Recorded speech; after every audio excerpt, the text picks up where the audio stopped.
Twitter is stuck between a rock and a hard place in India. CNN Business. The India's effort to crack down on this have left Twitter with the impossible balancing act of protecting free speech or risking its employees and business in one of the company's most vital market. The company said in the blog post Wednesday that it was served with several separate blocking orders by the Indian government against hundreds of Twitter accounts in the past 10 days.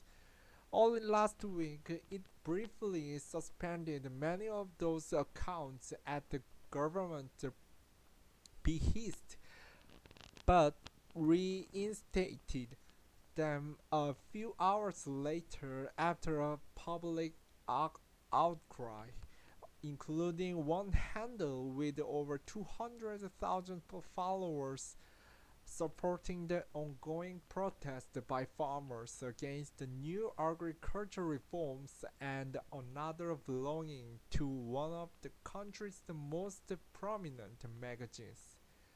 Twitter said it restored the accounts in a manner that we believe was consistent with Indian law, but was hit with a non-compliance notice by India's Ministry of Electronics and Information Technology.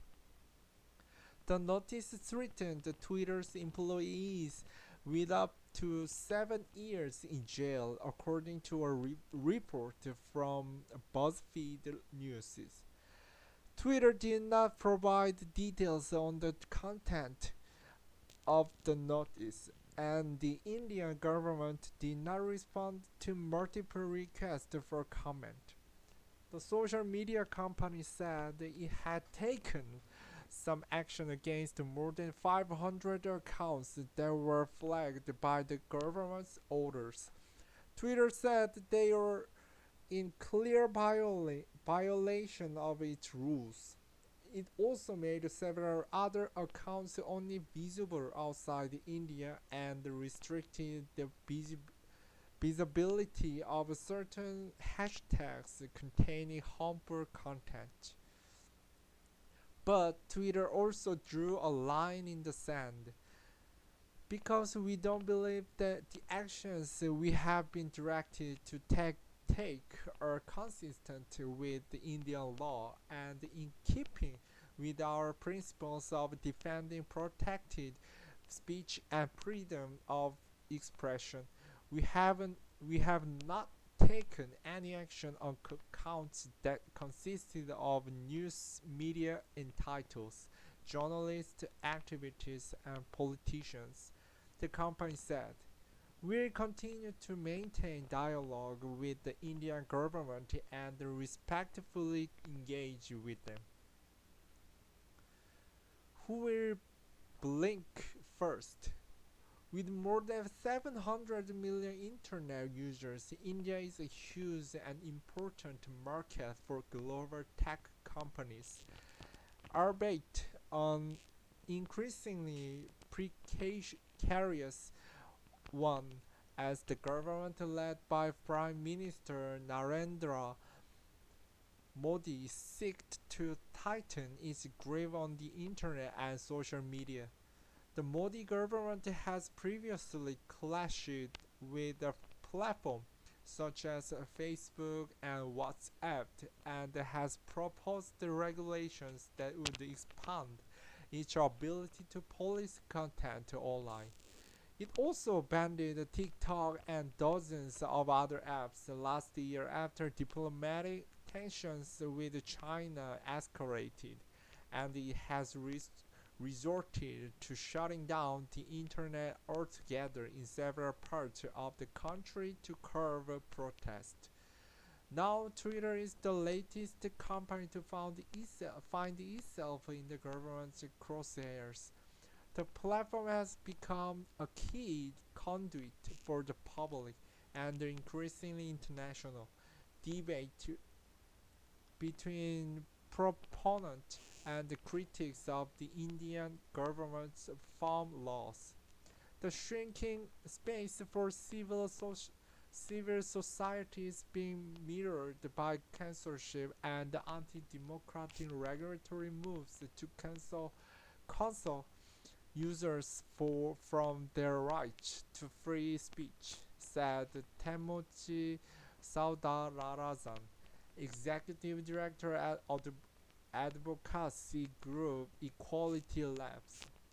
It's time for the world to understand how much is at risk right now, and for American companies like Twitter and Facebook to act before it's too late. Twitter for now appears to be standing its ground against the Indian government. We will continue to advocate for the right of free expression on behalf of the people we serve.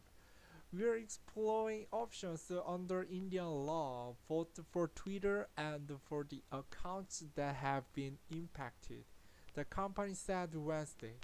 We remain committed to safeguarding the health of the conversation occurring on Twitter and strongly believe that tweets should flow. But if the government chooses to make good on its threat or further escalate the situation, Twitter is left with a few good options. There are two main risks. The first is to Twitter's employees in India who may be at risk if the company fails to comply with demands, said Gillian York, director of freedom of expression at Electronic Frontier Foundation. The second risk is that Twitter continues to refuse and gets blocked in India. While this may be the right moral outcome, it's obviously not the best outcome for the Indian people, many of whom rely on social media to get out key messages about what's happening on the ground, she added. Threading the needle. While Twitter and the Indian government remain at an impasse with each other, both sides must also deal with external scrutiny.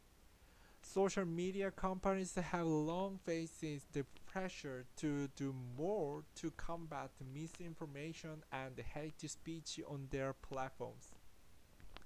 And those issues, hotly debated in the United States, often have further reaching and more sinister consequences in countries where the companies have a smaller business footprint but a far larger impact. Twitter has been more proactive about policing its platform in recent months, taking down thousands of accounts linked to the conspiracy theory QAnon and banning one of its most prolific and controversial users, former US President Donald Trump.